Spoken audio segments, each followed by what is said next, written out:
देहि देते सुबिनु हेतु स्नेहि। भगवान ने मनुष्य को बना करके उससे कोई स्वार्थ नहीं चाहा है। देखिए, हम भगवान के एक भी काम नहीं आते हैं। आदमी भगवान के काम नहीं आता। हम जो भी करते हैं उसमें केवल अपने अहंकार की पूर्ति करते हैं। 56 भोग लगाया, 6 बार लगाया तो पूरे गांव को टेलीफोन करके बताया कि हमने 56 भोग लगाया। सोने की थाल में लगाया, कोई ऐसा नहीं कर सकता है। हमने भगवान को एक बार भी याद नहीं किया। हम एक बार भी नहीं कहते हैं कि प्रभु तेरा तुझको अर्पण, क्या लागे मेरा। अरे गीत भी है और से गाते भी नहीं हैं। यदि किताब से गाते हैं तो केवल पढ़ते हैं, गाते भी नहीं। और थोड़ा इस पर अमल किया जाए कि हम भगवान के किस काम आते हैं। हम भगवान की जैसी सेवा करते हैं तो गदगद हो जाते हैं। कोई भी छोटी से छोटी सेवा हम भगवान के प्रति करते हैं तो जितना भी हम याद नहीं रखते उसके करोड़ गुना प्रभु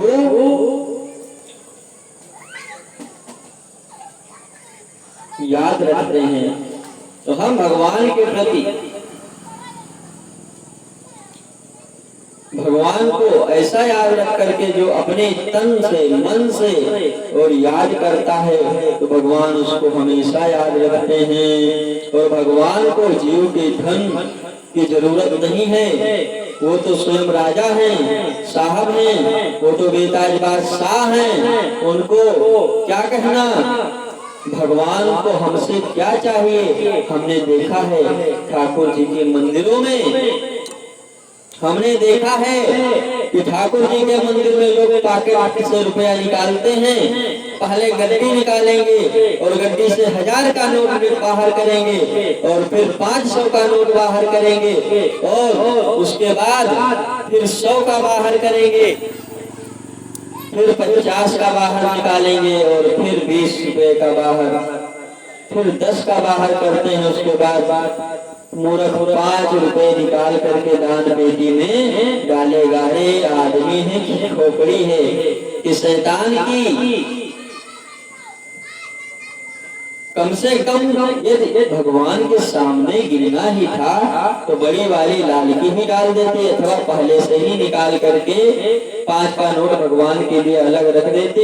अब भगवान को दिखा रहा है कि बड़ा वाला और निकाल रहा है छोटा वाला। अब 5 रुपए का क्या भगवान को बुरा नहीं लगता है। अरे यह मैंने इन आंखों से देखा है कि लोग निकाल लेते हैं और गिनते हैं। कदाचित एक का चलता होता तो एक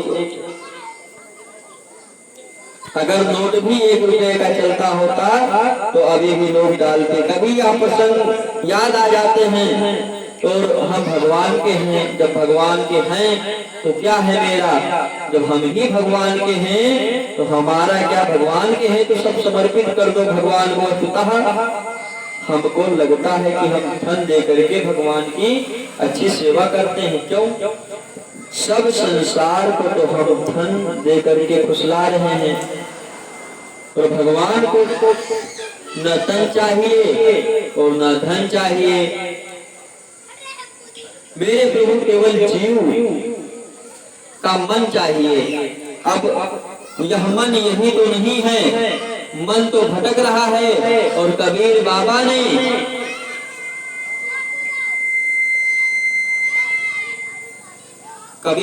ने बड़ा सुंदर कहा है कि कबीर बाबा के पास एक जवान सुंदर आदमी गया। उसने कहा, बाबा आप जो करते हैं उसे मुझे भी करना है। कबीर बाबा ने कहा, जो करते हो वही करो, हमारे चक्कर में मत पड़ना। उसने कहा, नहीं, अरे हम साधु हैं, हम जो बताएंगे वो कर नहीं पाओगे। बाबा ने कहा, तो लोग समझते हैं कि घर छोड़ने के बाद भगवान का भजन अच्छा कर सकते हैं। घर छोड़ करके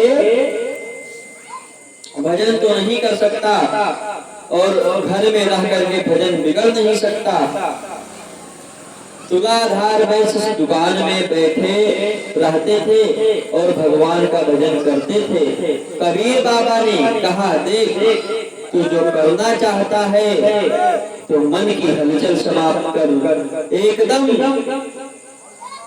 स्तब्ध भाव रख। आप देखिए ना, मैंने आपको एक दिन बताया था न, काग चेष्टा वाला व्यक्ति जीवन में कभी भजन नहीं कर सकता, न भजन कर पाता है, और चाहे जितना यत्न प्रयत्न कर ले एक जन्म तो उसको बदलना ही पड़ेगा। देखिए इधर जाए या उधर, काग चेष्टा यानी कौवा चेष्टा यह केवल विद्यार्थियों के लिए अच्छा है। काग चेष्टा वाला व्यक्ति रहता कहीं भी है, सोचता कहीं है, तो ऐसे भजन नहीं हो सकता।